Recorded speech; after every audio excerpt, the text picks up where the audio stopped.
Hello everyone, my name is Payal Sen, Assistant Professor of Indraprastha Law College. Welcome you all to the Law of Torts class. Today's topic is defamation. So first of all, we will discuss what is defamation. What is the meaning of the term defamation? A man's reputation is his property and is more valuable than any other tangible asset. Every man has a right to have his reputation preserved. To defame means to attack the reputation of a person.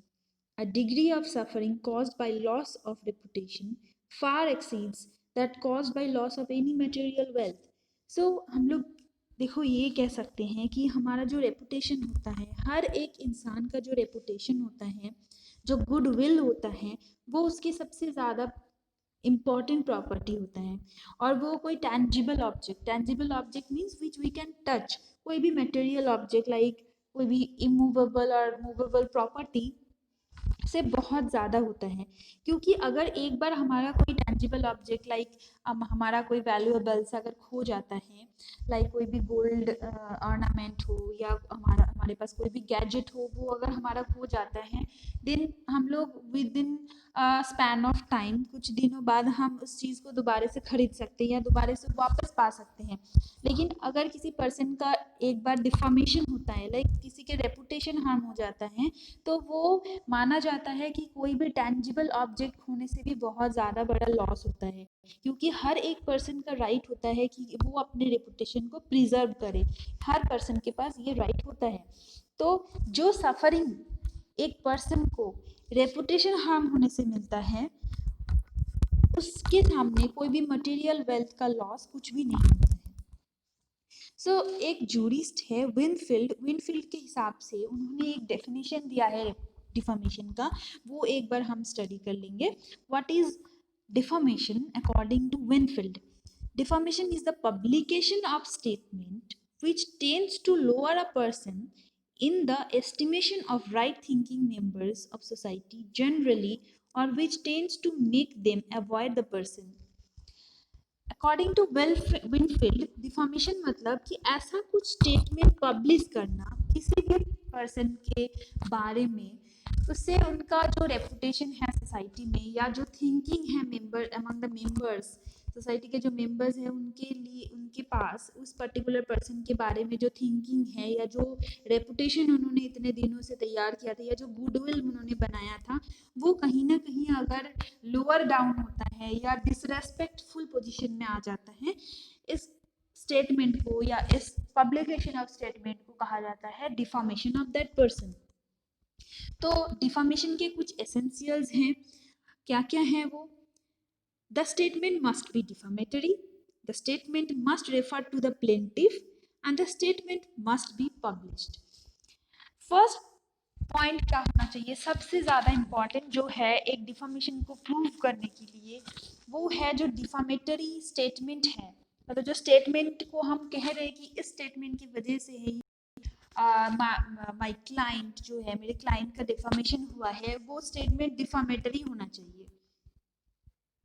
That means the statement should harm a particular person's reputation or fame.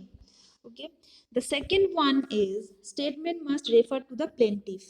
जो भी statement है वो obviously ऐसा होना चाहिए कि plaintiff के against या plaintiff को refer करके ही होना चाहिए. Plaintiff means who files the case. जिनका damage हुआ है उन्हीं के लिए वो स्टेटमेंट होना चाहिए. ऐसा नहीं है फॉर जनरली और एज जनरल बताया गया है, कोई पर्टिकुलर पर्सन के लिए नहीं बताया गया है, ऐसा नहीं होना चाहिए. पर्टिकुलर जो प्लेंटिफ है उनको डायरेक्टली और रेफर करके ही वो स्टेटमेंट बताया गया है, ऐसा होना चाहिए.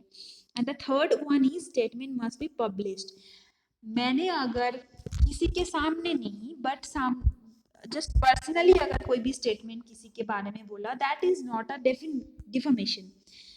ऐसा स्टेटमेंट होना चाहिए जो सबके पब्लिश्ड मीन्स, एक बात मैं कह देती हूँ, पब्लिश्ड मीन्स ऐसा नहीं है कि वो सिर्फ रिटन में या कोई न्यूज़पेपर में पब्लिश हुआ है. पब्लिकेशन मीन्स कि पब्लिश्ड मीन्स कि सबके सामने अगर मैं ओरली भी डिफेम कर रही हूँ किसी को तब भी डिफॉर्मेशन होगा. तो दैट मीन्स कि there are 3 essentials. The statement must be defamatory and plaintiff के बोलना चाहिए, एंड जो भी स्टेटमेंट है और प्लेंटिफ के लिए भी है वो पब्लिश्ड होना चाहिए, may be it is oral और written. The next theme we will study is the kinds of defamation. What are the two kinds of defamation? वो अभी हम देखेंगे. There are two kinds of defamation. That is libel, and the second one is slander. Libel means it is a publication of a false and defamatory statement in some permanent form. ये word permanent form हमें ध्यान से देखना है. Permanent form means जिसको बहुत जल्दी से हटाया नहीं जा सकता है, या टेम्पररी फॉर्म मीन्स कि ओरली अगर मैंने बोल दिया और बाद में मैंने अपना स्टेटमेंट कर दिया सबके सामने, दैट इज स्लैंडर.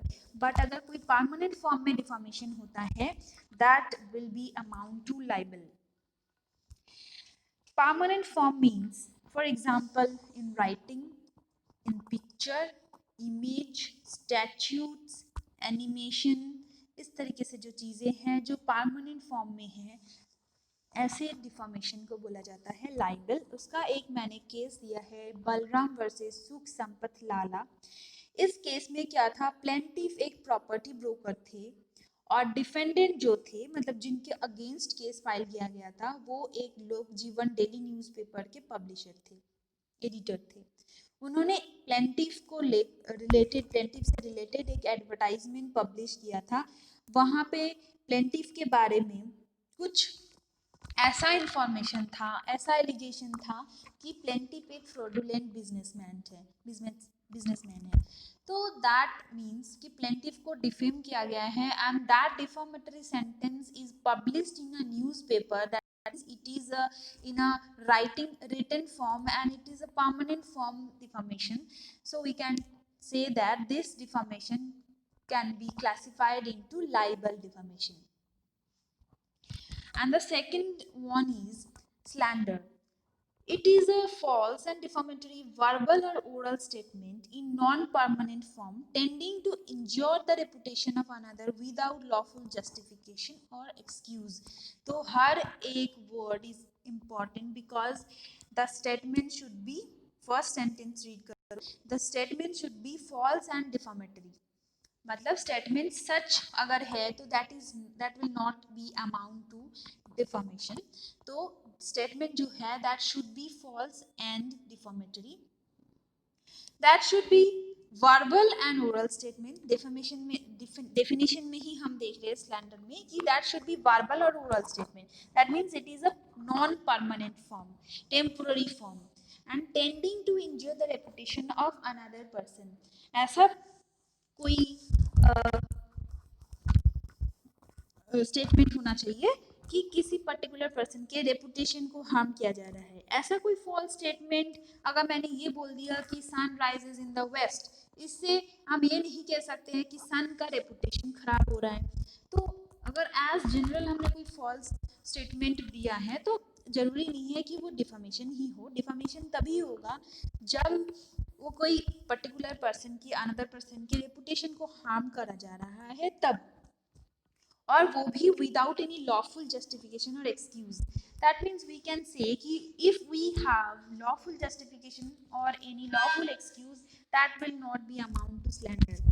तो अगर किसी के पास कोई lawful justification नहीं है और excuse नहीं है, और उन्होंने अगर वर्बली और ओरली किसी को डिफेम किया है सबके सामने, that will amount to slander. अब यहाँ पे एक क्वेश्चन ये अराइज होता है कि what are the lawful justification. ऐसा क्या जस्टिफिकेशन हो सकता है जहाँ पे हम किसी को डिफेम भी कर दे बट उससे हम लायबल नहीं होंगे. तो उसके लिए एक मैं स्पेशल वीडियो बनाने वाली हूँ. नेक्स्ट वीडियो में हम ये देखेंगे what are the defences of defamation. ठीक है, लेकिन इस वीडियो में हम स्लैंडर के एग्जांपल्स और देख लेते हैं. The examples of slander that may be any oral statement और एनी वर्बल स्टेटमेंट. उसके अलावा भी नोडिंग करके भी आप किसी को डिफेम कर सकते हो. अगर हमारा नोडिंग डिफामेटरी होता है, ऐसे किसी के सामने होता है जहाँ हमें इस तरीके से नोडिंग नहीं करना चाहिए, या कोई भी जेस्चर हो, कोई भी बॉडी लैंग्वेज हो, like a wink, head shaking और स्माइल, इस तरीके से कुछ भी अगर चीज़ या कोई भी बॉडी जेस्चर जिसकी वजह से हम किसी के सामने किसी को अनदर पर्सन के रेपुटेशन को, क्योंकि as per the situation depend करता है कि कहाँ पे हम किसी को विंक कर सकते हैं, या हेड शेकिंग करना, स्माइल करना, या हैंड शेक या हैंड वेव करके भी कुछ भी ऐसा जेस्चर अगर होता है जहाँ पे किसी को ये लगता है कि मेरे रेपुटेशन को हार्म हो रहा है, and that will B amount to slander. The representation may be expressed either by speech or its equivalent form. So तो ये जरूरी नहीं है कि कोई स्पीच ही हो, कोई सेंटेंस ही बोला जाए या कोई भी लैंग्वेज बोला जाए, जरूरी ये नहीं है, कोई भी इक्विवेलेंट फॉर्म हो सकता है. इक्विवेलेंट फॉर्म मीन्स किसी भी तरीके के इशारे से भी हम किसी को डिफेम कर सकते हैं. Slander is generally regarded as being addressed to that year.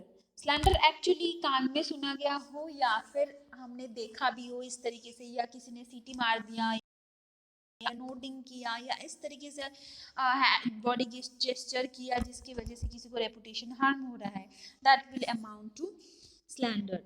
इसका भी है the finger language of deaf and dumb which through visible to the eye and not audible to the ear is slander. It is not actionable per se. देखो exception क्या है कि by chance हमें as general हम कह सकते हैं कि जो कान में सुनते हैं हम इस तरीके से जो चीजें होता है, लाइक सीटी मारना, कुछ भी मुंह में इशारे बोलना जो हम सुन सकते हैं, या फिर कोई भी वर्बल लैंग्वेज, वर्बल स्टेटमेंट हो, that will amount to slander. But मान लो कि कोई डिफ एंड डम है, उसका फिंगर लैंग्वेज और बॉडी लैंग्वेज ही उसके लिए कम्युनिकेशन का एक लैंग्वेज है. ऐसे केसेस में अगर उन्होंने सिर्फ फिंगर दिखा के या कोई ऐसा इशारे से अगर किसी को डिफेम किया है, that will also be amount to slander. जैसे कि हमने अभी बोला कि हेड शेकिंग करना, नोडिंग करना, स्माइल करना, विंक करना, या कोई भी बॉडी जेस्चर्स जो हम सुन नहीं सकते बट देख सकते हैं, ऐसे केसेस में भी फिर हम इसको स्लैंडर मान सकते हैं. So this is about the defamation. So in this video we have discussed about the introduction and definition part and the kinds of defamation. In the next video we will discuss about the defenses. What are the defenses of defamation available? So thanks for watching the video.